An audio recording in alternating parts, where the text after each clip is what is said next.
So today we're going to start talking about the different lead types. Just to revisit what we were talking about in the last session, you're going to generally use the more direct leads with customers who are more aware and use the indirect leads with customers who are less aware. That is, you're going to use the direct leads with people who maybe know who you are, know what the product is that you're offering and the solution that is you're offering. They may be very aware of the problems that they want to solve, and they are ready to get right to the point and look into what it is that they can do.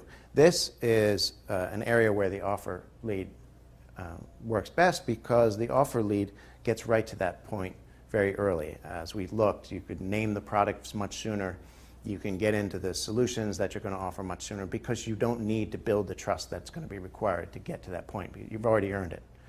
So the bottom line about the offer thing for you to remember about the offer lead is that is going to put that offer, that is the thing that you're going to be offering, maybe the price, maybe even the product itself, right up front. It doesn't need to wait a while to get to that point.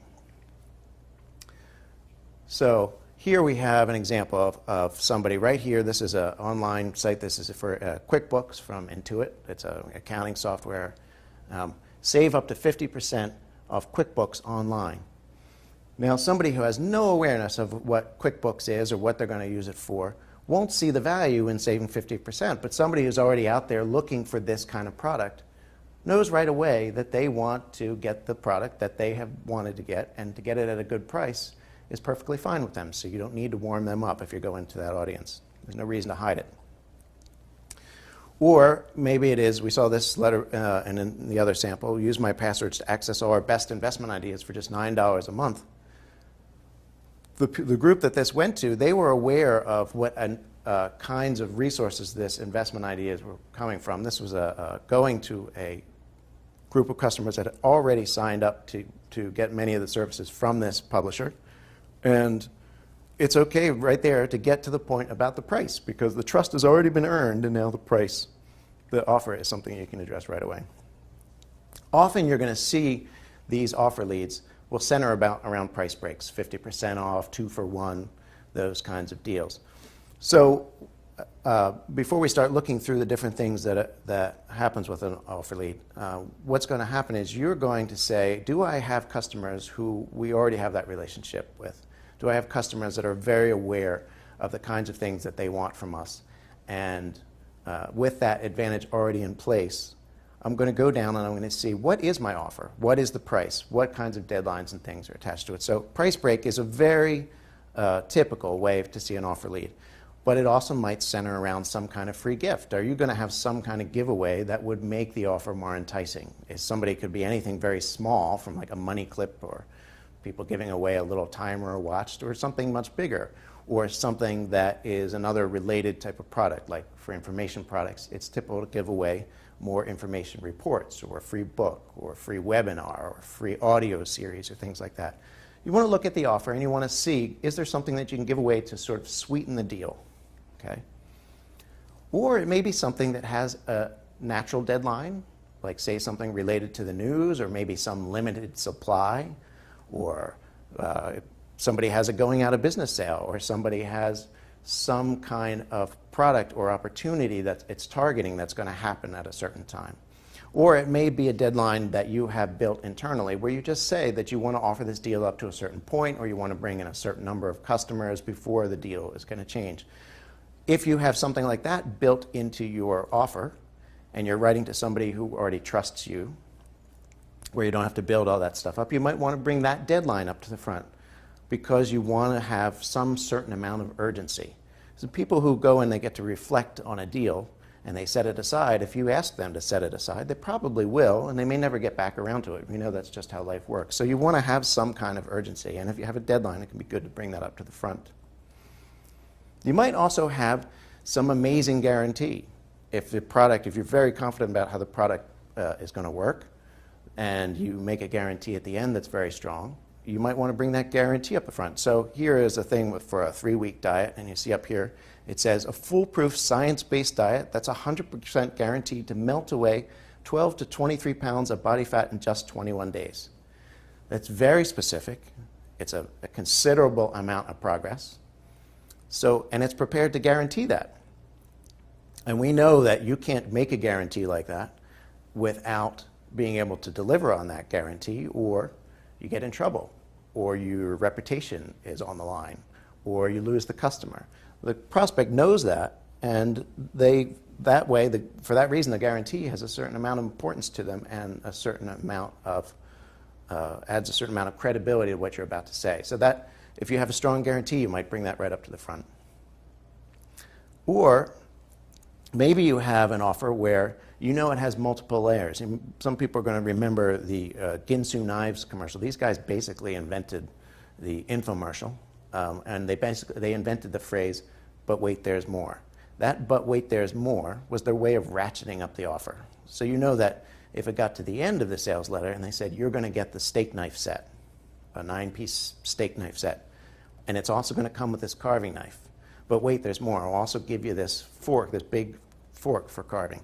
But wait, there's more. It's going to come with a vegetable peeler. And but wait, there's more. It's going to come with this really nifty thing for, I believe that's the thing for getting the rind off of a lemon or something like that." But they keep adding something to the deal. So they give you a deal that sounds really great and irresistible, and then they make it more irresistible by adding something, and more irresistible by adding something else. So this is a little bit like that idea of a premium-driven thing where you have a giveaway. But in this case, you're giving away in different layers. So you might put that offer up in the front, and you might tease that there's a little bit more on the sale. Sometimes you might get an offer which is dressed up a bit more formally, like an invitation. An invitation is really an offer type of lead too, because an invitation has to let you know very early on what it is that you're being invited to do. But the way that an invitation is a shade different from just a straight offer is that certain products will be inviting people to join into something. It's almost like a movement or a cause or something that has a certain kind of credibility or prestige. So here we have an example here. Wanted bold investor to test drive new turbo cap niche market. So when somebody sees that, it's pretty clear that they're going to be asked to try a product that's an investing product. But it also is clear that they're going to be among the first to get to try it, and that has a certain amount of cachet. And that it's something brand new, so it feels unique. So it adds a little bit of an extra layer by being an invitation. The invitations work very well if you have something that's like a club or a membership type of deal. So here, an offer of membership, and this looks very official. The look is very much important to how this works as much as the copy is. So offer of membership in these very certificate-like letters, and it goes through by invitation only, RSVP, and it runs down these things that people were invited to. And then here in the very beginning, it talks about being invited into this club.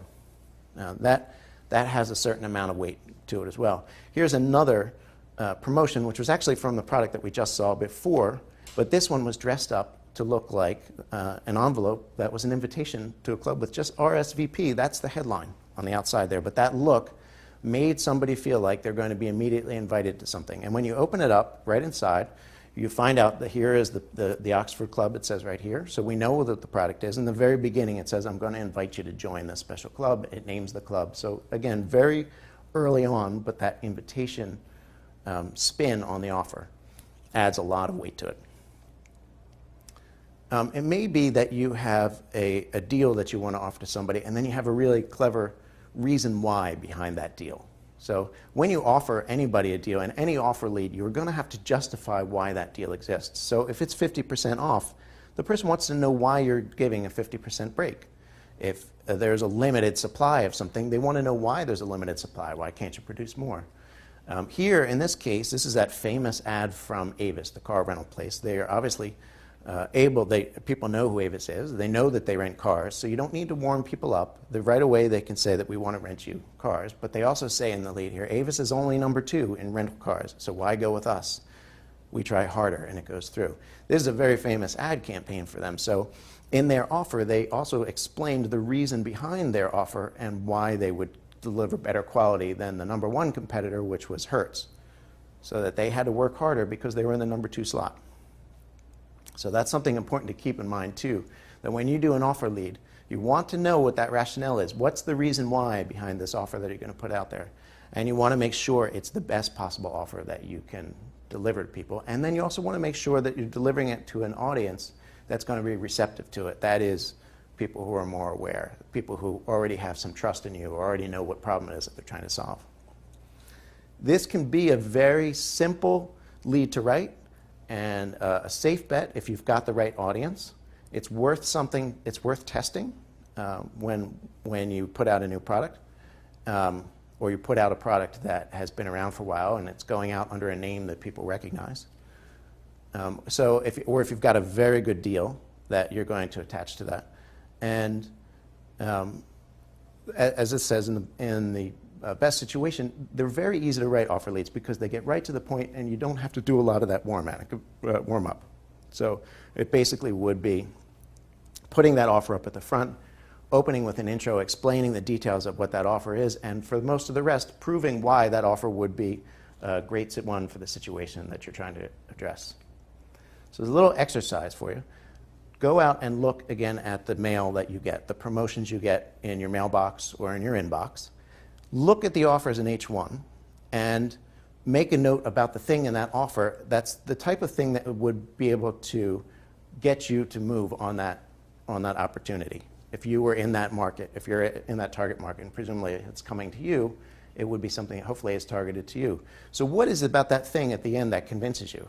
So for instance, if it was the Ginsu knife situation, you might want the steak set and the carving knife, but you really like that peeler. That looks pretty interesting. Is that the thing that tips you over? Is that the thing that gets you to take action?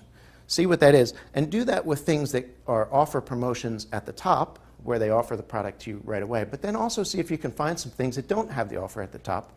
Skip to the end, and see what they offer for you to do, and think about how you might have rewritten that so you could put that offer in the lead. What would you put up as your headline? What would you have to explain in the beginning? What would be the reason why you would choose that offer?